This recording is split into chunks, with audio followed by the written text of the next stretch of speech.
Shriram Samarth. 18 February. नामाविषयी शुद्ध भाव आवश्यक.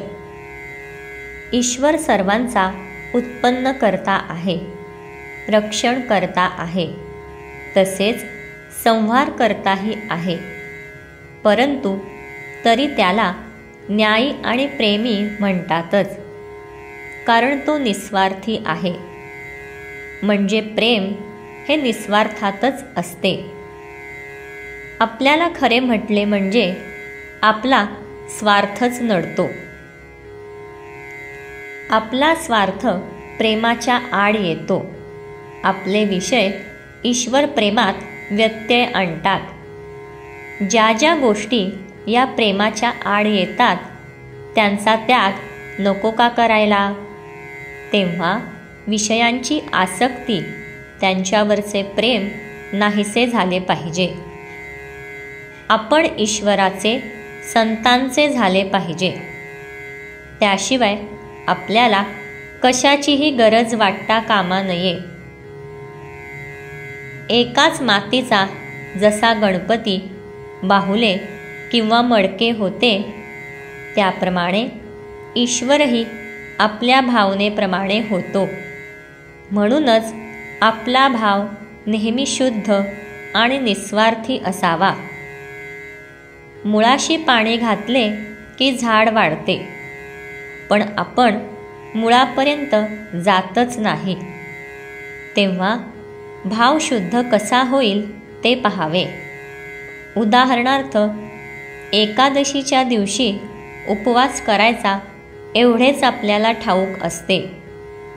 पण एक गृहस्थ एकादशीला भगवंताचे नामस्मरण करायचे सोडून 12 वाजेपर्यंत अंघोळ न करता अंगण मोरी झाडत बसला, असे आमचे चुकते.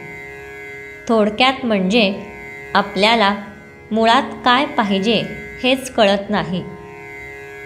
कावीळ झाली म्हणजे डोळ्याला खरे रूप कसे कळणार? म्हणून ज्याचे डोळे साफ आहेत तो सांगेल त्याप्रमाणे वागावे.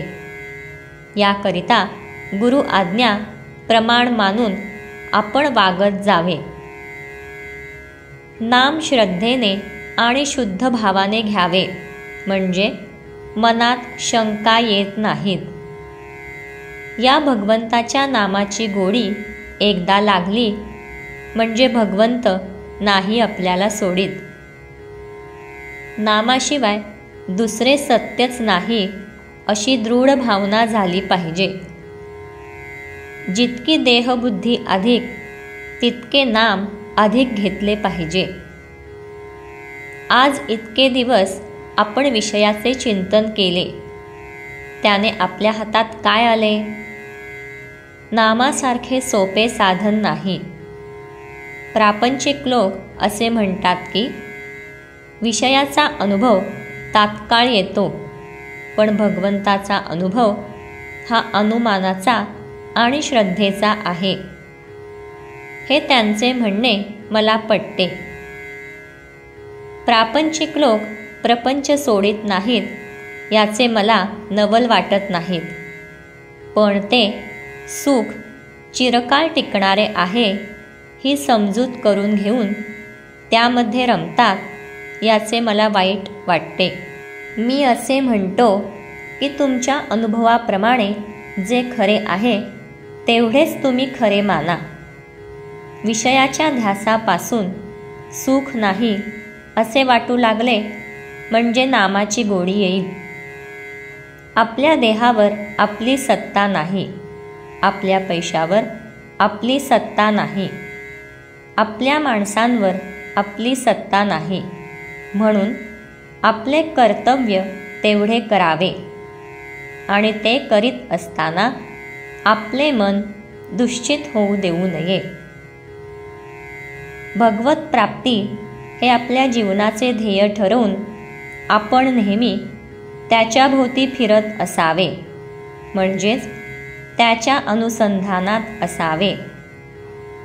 जानकी जीवन स्मरण जय जय राम.